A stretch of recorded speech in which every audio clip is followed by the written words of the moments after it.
For the next 72 hours, we're exploring Kyoto. Once the capital of Japan, Kyoto is steeped in history. Here you can find streets lined with traditional buildings, countless temples and shrines, and cultural experiences, all while being surrounded by beautiful natural sights and, of course, plenty of delicious local foods to try, some of which we'll get to make ourselves. It's easy to see why this is one of the most visited places in all of Japan, and we can't wait to experience a little bit of it for ourselves.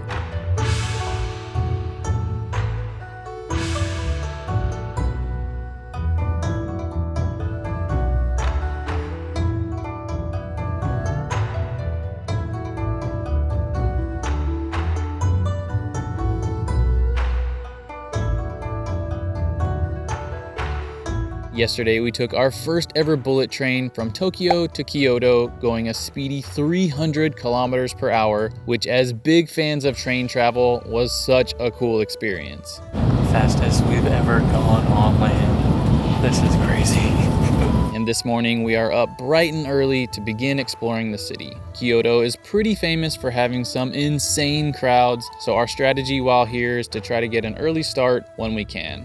And first, we're wandering around Ninenzaka and Sannenzaka, which are two of Kyoto's most picturesque old streets built in the early 800s that lead to Kiyomizu-dera Temple.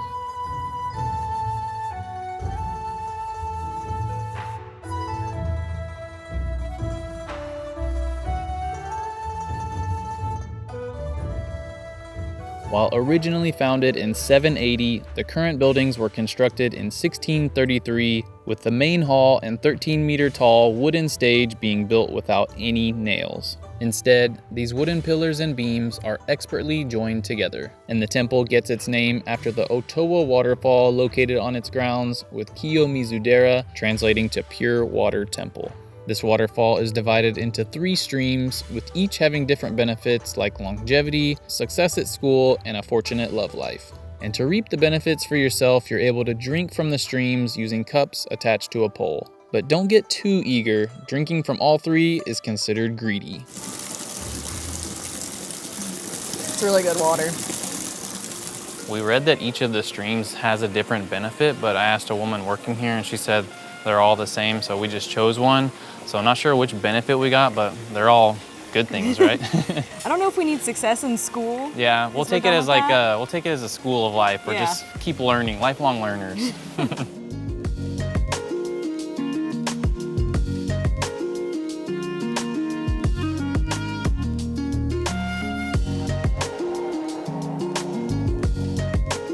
There are countless temples in Kyoto, and we won't be able to visit all of them, but the main reason that we chose this one is because it has amazing views of the city and surrounding mountains. And something else I love about it is the mix of the red buildings and the wooden buildings. Some temples we've been to only have the red buildings, while others just have wooden buildings, and I love how this one merges them together.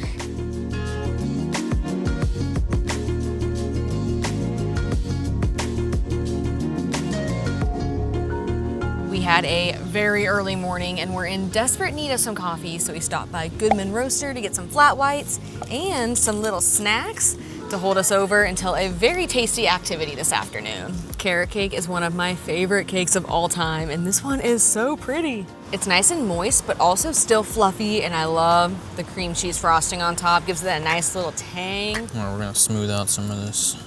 Yeah, we're not totally sure what that is. Looks like cinnamon butter or something.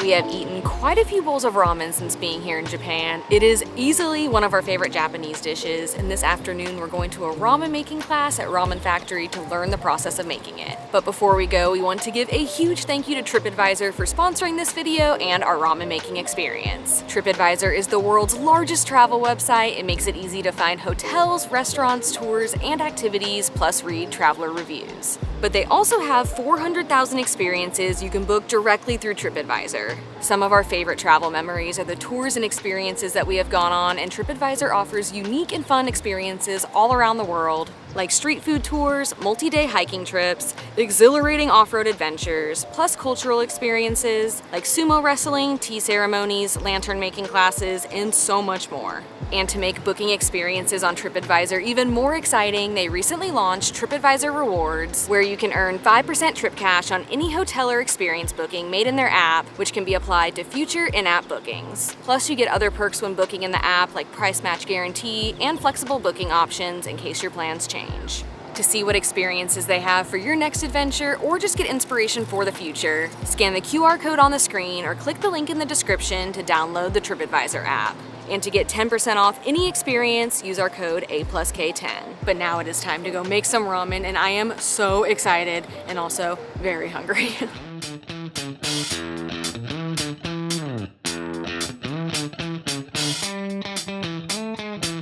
Let's make some ramen. And our first step, preparing the meat, which in this case was chicken. We rolled it and marinated it, cooked it for a bit, and then later sliced it up and finished it off with a nice sear.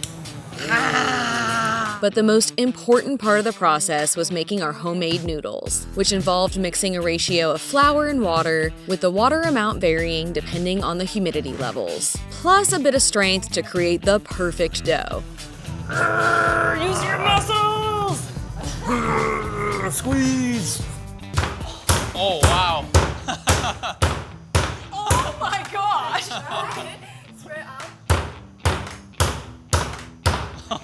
Does your hand hurt? Not really. How?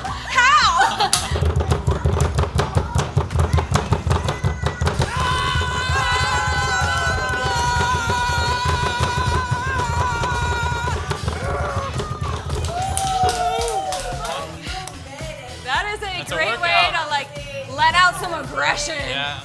Oh my gosh. Wow. That was intense. My hand kind of hurts though. I have never made noodles before. This is so exciting.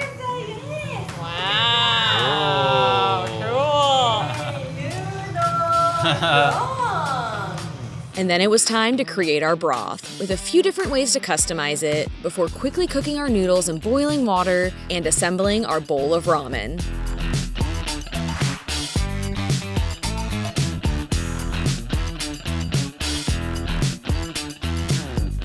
So they give you a few different options to flavor your broth. You can do miso, soy, or fish. I went with the fish just because I haven't had a fishy ramen yet, and it smells so good. And you can also dress it up how you want. These are fried onions. They've got some hard-boiled eggs. And this is the chicken we made earlier. And then green onions. You can add some chili oil, garlic oil, and some chili flakes. You can kind of customize it how you like. I didn't think it was gonna be this good. It is really good. As you may notice, my ramen is a little bit darker, and that's because I did half miso and half soy. Oh, it looks so good. Oh, the noodles are so good. Way to go, me. Oh, the broth is so flavorful.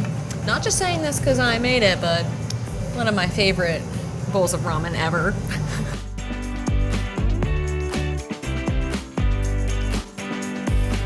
That ramen cooking class was a ton of fun. That was actually our first ever cooking class, and we're definitely gonna be doing more of those. Our teacher, Akemi, was so funny and so patient and such a good teacher. We not only ended the class with some delicious ramen to enjoy, but we also got the recipe so we can make it at home again and again. A huge thank you again to Tripadvisor for supporting our adventures and giving us such a fun and tasty experience. If you want to make your own ramen here in Kyoto, we'll put the link to the exact tour we booked below, or you can scan the QR code on the screen. And don't forget to use our code A+K10 for 10% off any tour booked on Tripadvisor.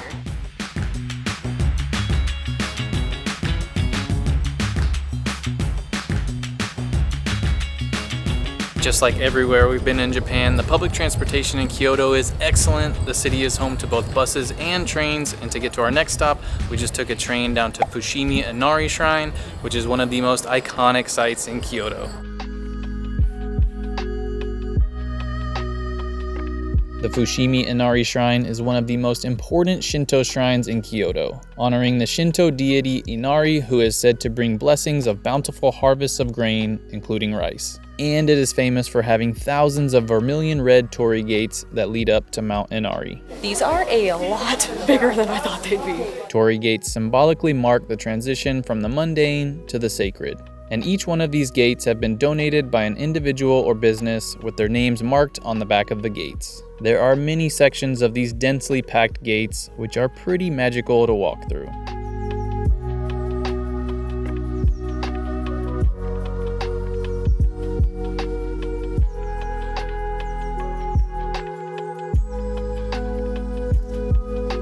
This is one of those spots we would have loved to come to at sunrise to try to beat the crowds, but unfortunately we did not have a free morning.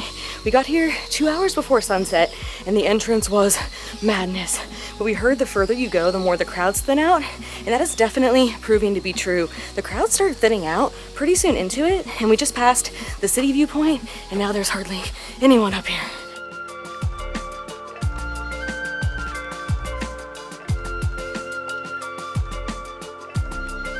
There are so many steps here.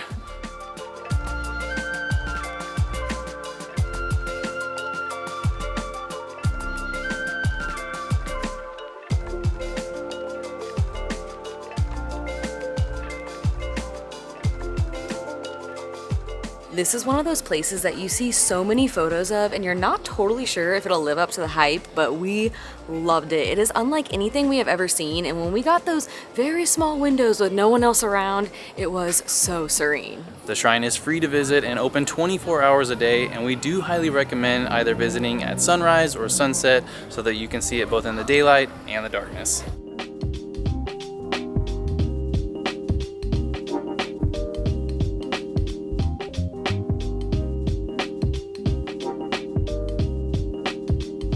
We're ending our day with gyozas, which are pan-fried dumplings with different fillings.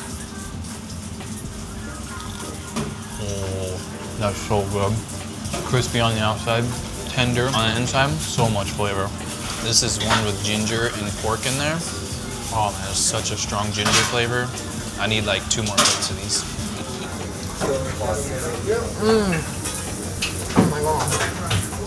Like crispy and gooey at the same time.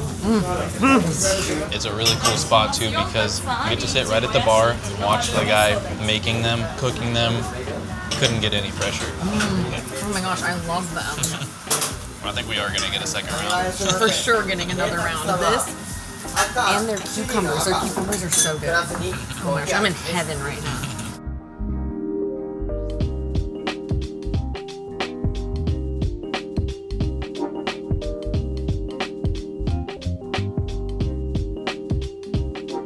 Yesterday we visited some of the most famous areas of Kyoto, but this morning we're going on a bike tour with the Good Day Velo to see some areas of the city we have yet to explore.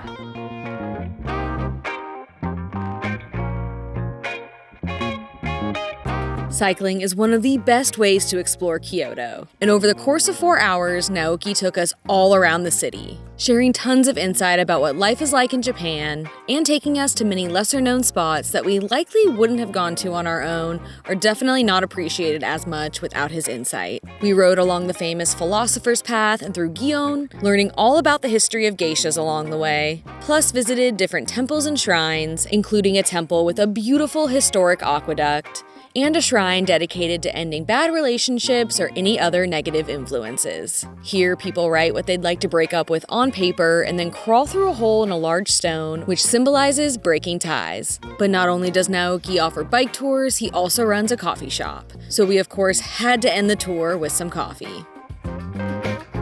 That is basically my dream business. Bikes and coffee. His motto is slow bikes, slow coffee, sweet life. And I couldn't have put it any better. That was a wonderful way to spend the morning.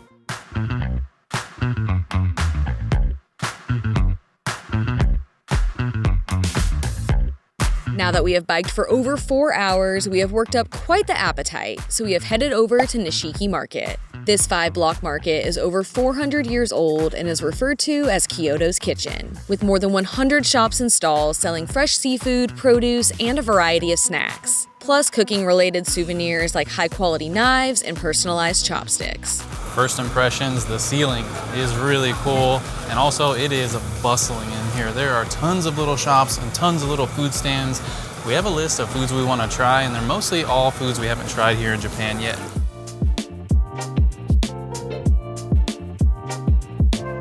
The first food item we're trying is unagi, which is eel, and this is charcoal grilled unagi, and it's cooked in a sweet caramelized sauce, and it's over a bowl of rice. This place has been open since 1912, so I think they know a thing or two about cooking unagi. I really like that sauce on there.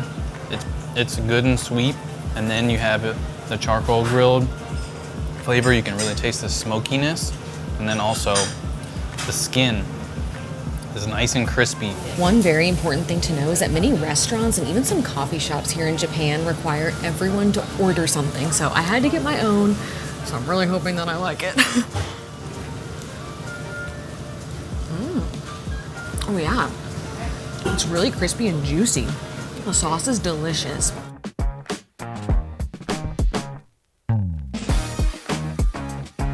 Next up we have taco tamago, which is a baby octopus with a quail egg stuffed inside the head, cooked in a sweet and salty sauce. I'm a little nervous about this one. You're supposed to eat it all in one bite, but she said that this one's a little bit big to do that. And I agree. We'll go with a tentacle first.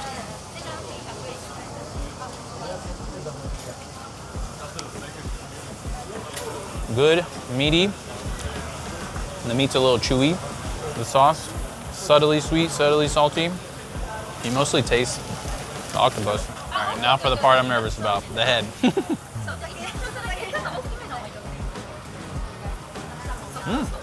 This tastes like an egg and octopus. Really good. Not nearly as scary as you thought? No, not at all. I'd eat it again. One of my favorite food items from the konbinis are these fruit sandwiches with whipped cream. I saw them a bunch at the beginning of our trip, but lately I have not seen them very often. So when I saw one here, I knew I had to get it. Plus this one is strawberry, which is a fruit that Japan is really known for. The strawberries are so firm and sweet. The whipped cream is the perfect amount of fluffiness and sweetness. And the bread, all the bread for these kind of sandwiches here in Japan is just so soft. It's like a dessert sandwich. It's so good. It's almost like a strawberry shortcake with this kind of bread. It's almost like angel food cake softness to it. So good. Also, one very important thing to know about eating in Japan in general, but especially at this market, is that you are not supposed to eat while walking. They have signs all over the place telling you not to do that. So whenever you buy something, you're supposed to stand right outside of the stand and enjoy it right there. They also announce it over the public announcement speakers. Yeah. They want you to... Yeah, they really don't want you walking Yeah. and eating. They have a woman that comes over and reminds you in case you have not read the sign.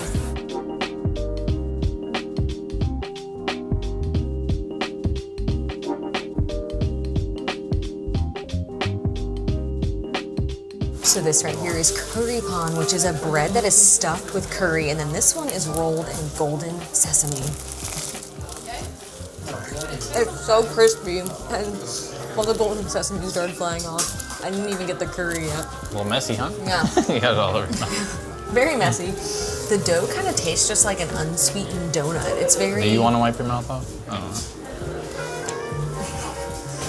The curry is so good. I wish there was a bit more curry in there, but the curry is delicious. And I think there's some beef in there as well. I love the crunch on that. It's pillowy, gotta say it. That bread is pillowy.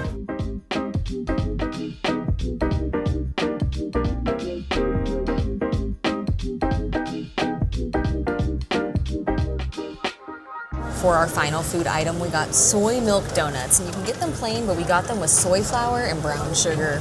And they made them right in front of us. They're hot and fresh. They have a good kind of bouncy texture to them. Lightly sweet, not overly sweet. Just smelling them, I can smell that soy powder. It gives it a little nutty smell to it. Got a good bounce to them. Good chew as well. And they're not overly fried. No, they're not. They're kind of light. Yeah, they're kind of light and airy. I could eat a whole dozen myself. Nishiki Market is definitely more of a tourist spot than a local spot, but we still recommend going because it is a great place to try a bunch of different foods at once. But for the rest of the afternoon, we're heading to a tea ceremony, which is a ceremonial way of preparing and drinking green tea and is one of the most popular cultural experiences you can have here in Kyoto. But first, we need to look the part. They had hundreds of kimonos that we could choose from, but I chose this one because it felt very tropical, and then they do your hair and put flowers in it. Very fun experience. Traditional tea ceremonies, also called chado or way of tea, usually last multiple hours, but we experienced a condensed version. Our ceremony started with learning about some of its principles, including ichigo ichi-e, which means one time, one meeting, and is a reminder that we will never have this exact moment again. And to soak up this moment, we completed a short meditation before watching our host go through the tea ceremony process.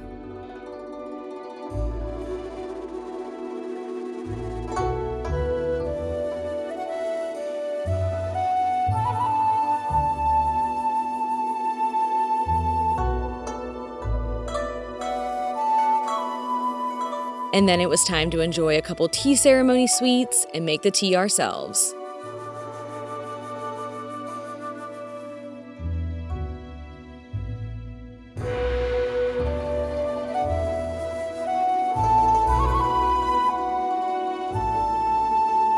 I was a bit worried going into the ceremony that it would be gimmicky, but it was a fantastic experience. Our host, Mommy, was wonderful, and it was just so relaxing and just such a beautiful thing to be a part of.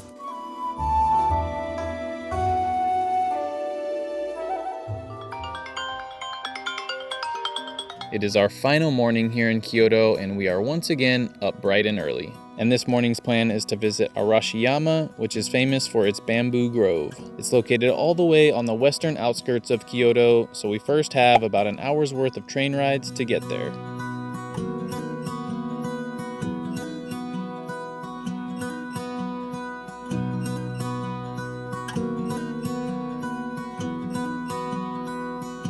This is really beautiful.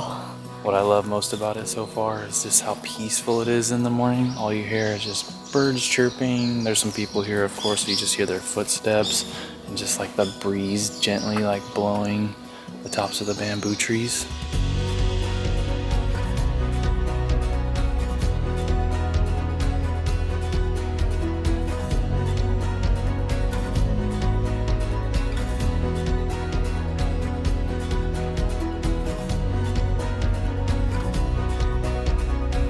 The bamboo grove is just one tiny part of Arashiyama Park. Here you can find different pathways through a forest, a garden, observation points, and access to the Katsura River, which is also called the Oi River or Hozu River, depending on the section. And for the rest of the morning, we're going to be taking the Sagano romantic train for about 20 minutes up the river, and then we'll be hopping on the Hozugawa riverboat ride to float all the way back.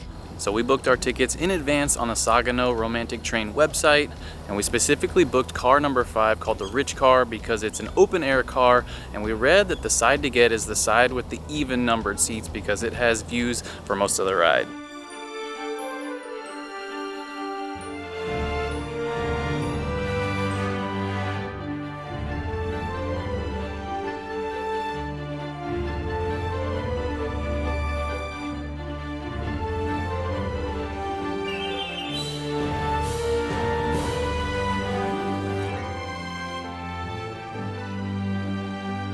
That was a ton of fun, way more than I expected. To get from the train to the boat, we had to take a quick 10-minute bus ride, and they have the buses waiting for you right when you get off the train, so it was super easy. This river was originally utilized to transport logs that were used to build many of the famous temples and castles in Kyoto and Osaka. And during the early 1600s, the river was widened so that it could be used to ship rice and other cargo. But with the creation of trains and trucks, river transport became obsolete. However, the boats were brought back for sightseeing and offer visitors a chance to ride on traditional style flat-bottom boats, which are navigated by boatmen with oars and bamboo poles. Our 2-hour ride was during very low water, so we had many calm sections to relax, while other moments were a bit more exciting.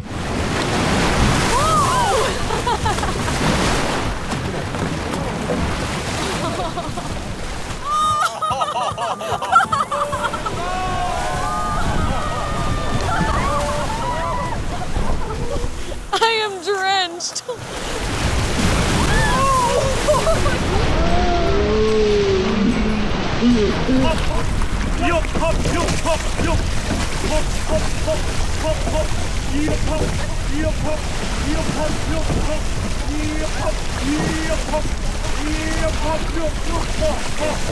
And just before getting back to the dock, we hooked up to a boat where we could buy snacks and drinks.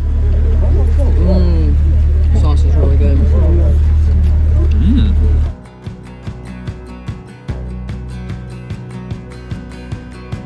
That boat ride was a blast. Literally, I got blasted with water. I think I'm the only person on the whole boat that got soaked. My jeans are so wet right now. It feels like I peed my pants, but I loved getting to combine the train and the boat together. It was just a really unique way to experience this area.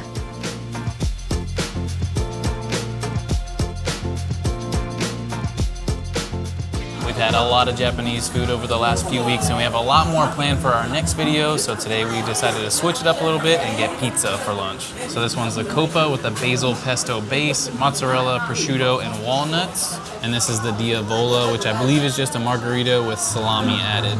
I believe this spot is owned by an Italian, so it is legit. That is so freaking good. Amazing basil pesto. The prosciutto is nice and salty. The crust, good and chewy. Perfectly cooked, and I love the crunch from those walnuts. So this is actually our third time having pizza in Japan. Whoops, but sometimes you just want to eat pizza, and all of it has been incredible. You can never go wrong with pizza, no matter where you are in the world.